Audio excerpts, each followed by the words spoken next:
Good morning, everybody. We're live here from the birdhouse, and today we're giving you an update about the different kinds of birds people are seeing at their feeders right now, and also what things that they're seeing while out and about. As always, we like to know kind of things you're seeing. You can put those in the comments. If you have any questions, you can throw those in there as well. And we'll share some of your photos too. We've got some photos that have been sent in of some different things, so we will share those also. So let's get started here. We are at the very tail end of December. It's our last broadcast of 2022. And also today at the store, we do have our puzzle swap going on all day today, actually. So usually we just do it from 10 till noon, but today we've got it going all day. So you can stop in anytime between 10 and 6 with any kind of puzzles that you might have and swap them out for some new to you puzzles. So that's been really popular here. So we've got that going on today. And that is an event that we've been doing every month. So we will have it going on again next month as well if you're unable to attend to it today. So that is today, which is the 31st. We've got our jigsaw puzzle swap happening here at the birdhouse, which is always a lot of fun. Giving you an update about some of those eruptive birds that we've talked about here and there. Evening grosbeak, there really haven't been any sightings around here locally. There's been some around in the Finger Lakes area, people seeing some evening grosbeaks at their feeders and things. Here and there have been seen. So around the Webster Park area still, people are here and there seeing the pine grosbeak. So if you haven't been able to catch a glimpse of it, you still have a chance. So pine grosbeak have been seen around here still, which is great. As far as attracting these grosbeaks to your backyard, which is a possibility, anything with big perches with a lot of perching room is ideal. So a feeder like this, which is called a hopper feeder, that has a lot of room for the birds to land on, is clutch because the grosbeaks are fairly large. Think of the rose-breasted grosbeaks that you get in the spring coming to your feeder. The evening grosbeaks are going to be about that size. So anything you have that is good for that is allowing cardinals to perch on it, or those rose-breasted grosbeaks in the spring, will be ideal for evening grosbeaks as well. And they like the black oil sunflower seed. They like striped sunflower. Safflower seed is good for them. And if you're feeding sunflower hearts, which are the insides of the sunflower, just about every bird that will come to a bird feeder will eat that. So that is a possibility for them as well. So if you put out all that, you might be able to attract them to your backyard, but they are pretty elusive. So don't be discouraged if you don't. But common redpoll, some people are seeing common redpolls. They will also come to bird feeders. They'll come to backyards too. If you've got pine trees, you might see them hopping around in pine trees, getting the seeds out of little pine cones. But common redpolls do eat Niger seeds. So if you've got your Niger feeder, make sure you keep that full. Not only could you possibly get the common redpoll, which is right here with that little kind of raspberry dot on the top of its head, but pine siskin, people are starting to see some pine siskins. So not in huge numbers, but they will come to Niger feeders as well. They look like a more striped goldfinch. They almost look like a mix between a goldfinch and a housefinch is kind of my interpretation of them. They're kind of yellowish in color. They've got yellow on their wings, and they do have quite a few stripes. You know, they're pretty striped, and they've got a very sharp bill. If you look at its beak here, you can see it's pretty sharp. It comes to a really sharp point, as opposed to the goldfinch. So here's the goldfinch in its winter plumage, which is what they are in right now. They're kind of more of an olive type of color. They don't have those stripes on them like the pine siskin does. So here's the pine siskin again, and then the goldfinch, and that's how they look right now. And they are in their winter plumage until we get into the spring. So they are here all winter, coming to feeders. So that is your goldfinch. And then here's your housefinch. So it's almost like the pine siskin's a mix between that female housefinch and the goldfinch. The housefinches definitely are coming to feeders too. They love safflower seed, black oil sunflower. You might see them coming to your Niger feeder as well. The males are have that reddish coloration with stripes, and then the females are just brown brown and white striped. So there's house finches. There's also what are called purple finches, and purple finches are a little bit bigger. The female is quite a bit bigger, and her stripes are kind of more. They're brighter, I guess I should say, and the males are more of a raspberry kind of purplish color. So they're more common in the wintertime. So you might just be lucky enough to get those at your feeder as well. So these are purple finches, another feeder bird that will come to, especially black oil sunflower. They like the safflower seed, but you might see them at your Niger feeder as well. People are seeing a good amount of red-breasted nuthatches. These get grouped into those eruptive species as well because they do tend to have eruptive cycles. But lots of red-breasted nuthatches around coming to feeders. They like peanuts, so peanut pickouts. Looks like that's what this one has in its bill. They like suet. They will eat sunflower hearts. So keep an eye out for the red-breasted nuthatches. Here's a picture of a red-breasted nuthatch that was sent in by Mark. That was by his feeders. And then there's, of course, white-breasted nuthatches. I was hearing some of those out this morning as I was making my way into the store. They'll eat the same kind of things as the red-breasted nuthatches will. So, sunflower seed, the peanuts, sunflower hearts, suet. If you have some kind of mix of those in your backyard, that's your best bet to get these nuthatches. So fun bird to see because they do kind of cling to all different angles when they are feeding, when they're on the feeders. And if you've got peanuts out, you can expect to get blue jays. Really popular feeder for us. It is a peanut wreath, and the blue jays will just perch right onto it and either pull the peanuts out or they'll peck away at the shells and pull out the little peanut pieces, which it looks like this blue jay did. So we sold out of these for a little bit. We just got some more in this week. If you're looking for a fun blue jay feeder, we have these back in stock. So blue jays definitely love peanuts, especially the peanuts in the shell. And lots of reports of people seeing northern flickers. So we've got different woodpeckers that are here all year long.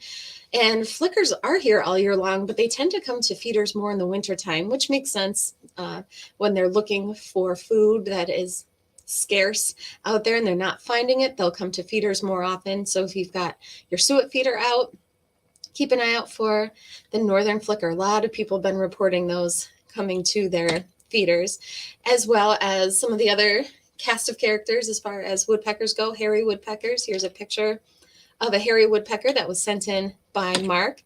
And then this picture here was snapped by Steve, who works at the store yesterday. We were live streaming the feeders out at the Cornell lab, and he caught this moment. He took a picture of the TV screen we had streaming of this neat moment of the hairy woodpecker and the downy woodpeckers side by side, which is really fun because you can really see the size difference between the two. They look very similar as far as their coloration goes, but sometimes it can be hard to identify which one you have. But if you look at them side by side like this, you can really see the size difference between the two. The downy woodpecker being the smaller of the two, so that's the one on the right-hand side here. And if you're trying to get a kind of an idea of size, they're going to be about the exact same size as a suet cake itself. So if you think about the size of a suet cake, that's going to be the size of the downy woodpecker. The hairy woodpecker is significantly bigger. They've got a bigger bill. The bill on the downy woodpecker is pretty relatively small compared to its size. So here you have your downy woodpecker and the hairy woodpecker. And this winter we've been getting a lot of reports of hairy woodpeckers coming to feeders, more so than previous years.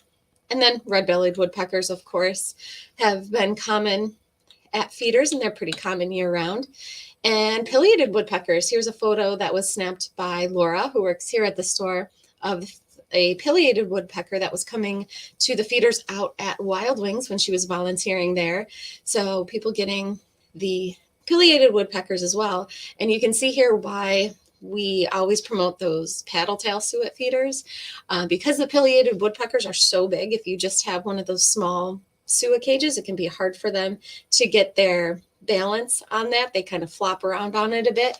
But when you have one of these paddle-tail suet feeders, you can kind of see it there that the woodpecker is using that projection at the bottom to balance its tail on so it can balance itself so he's not flopping all over the place. So pileated woodpeckers, if you're lucky enough to get them, they love these paddle-tail suet feeders. So there's a pileated woodpecker, and she also snapped a photo here of a bluebird coming to the heated bird bath. So haven't gotten a ton of reports about bluebirds yet coming to people's feeders this winter or being at heated bird baths, but here's one right here over at Wild Wings in Mendon Ponds Park. So nice little photo there of a bluebird.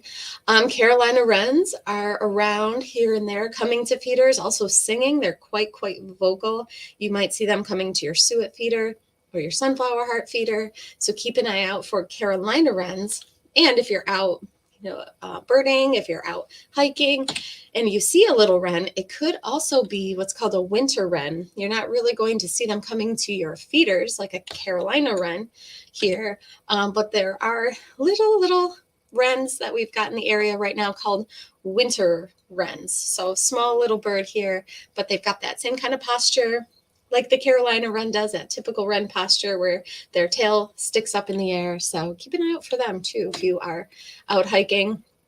Lots of reports of tufted titmice coming to feeders.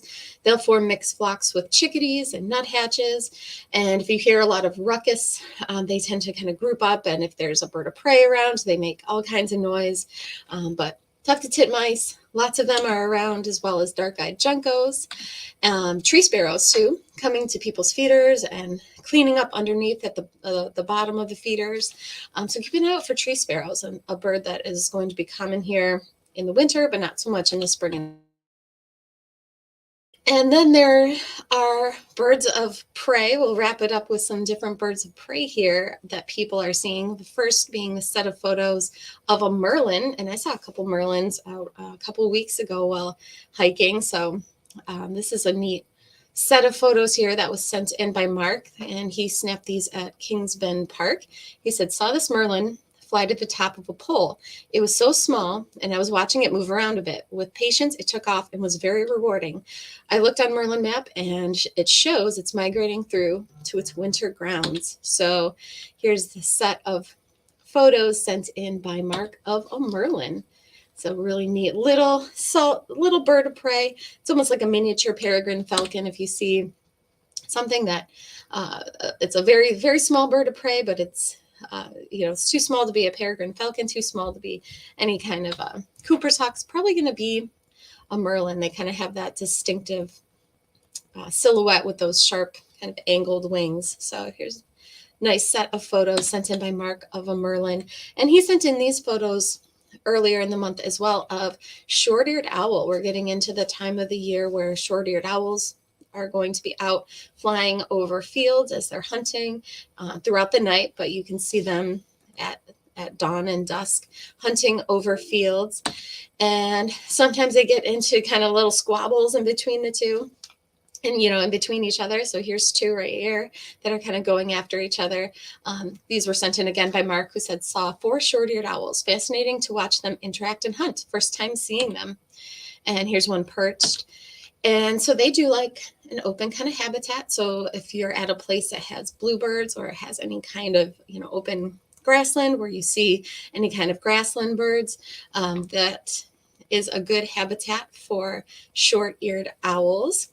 And they also interact sometimes with what are called northern harrier. So here's a northern harrier. So if you are out during the day and you're birding and you see northern harrier, that is a good spot to look later in the evening for short-eared owl because they do like that same kind of habitat. So here's a northern harrier. Again, some more photos sent in by Mark. This is the female. So the males and females of the harriers do look different. So the females are going to be brown in color and the males are this grayish color like this. But they like to hunt over marshes, open fields. So they're here all winter long as well. I love these photos that were sent in of screech owls. People have been reporting screech owls calling. We've gotten reports of people seeing great horned owls here and there when they're owl hiking. But you might just happen upon screech owls in your backyard.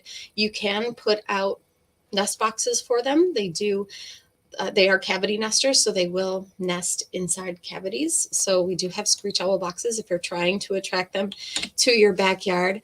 Here's a couple different photos of screech owls here that have been sent in. So people are seeing those here and there. They tend to hear them first and then see them. And then, of course, Cooper's hawks, sharp-shinned hawks. We've been getting lots of reports of those coming to backyards and investigating feeders, hanging out by bird feeders trying to get some kind of a snack because they do feed on birds. So don't be surprised if you happen upon them in your backyard this season. So here's a picture of a Cooper's hawk here, which is going to be the more common of the two that you'll find in your backyard. But sharp-shinned hawks are quite a bit smaller.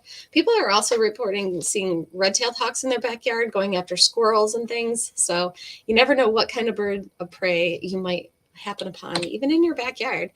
So that's everything I have to share with you guys today. It looks like several of you guys have comments here. Randy's on. He says, good morning. Duster's on and says, good morning also. Good morning, everybody.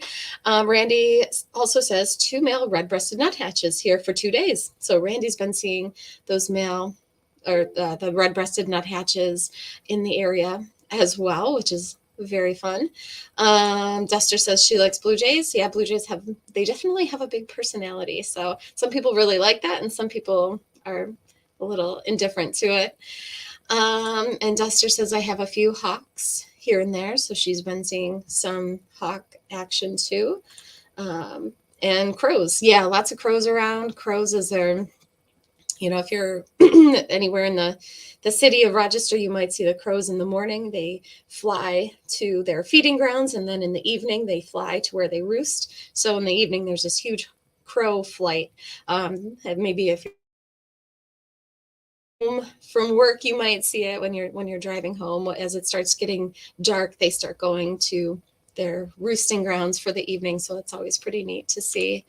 Lynn is on. She says, good morning. We've had nuthatches, 1 flicker, a pileated woodpecker, hairy woodpeckers, finches, titmice, and barred owl that has been very vocal every night. Ooh, Happy New Year. That's pretty cool, the barred owl.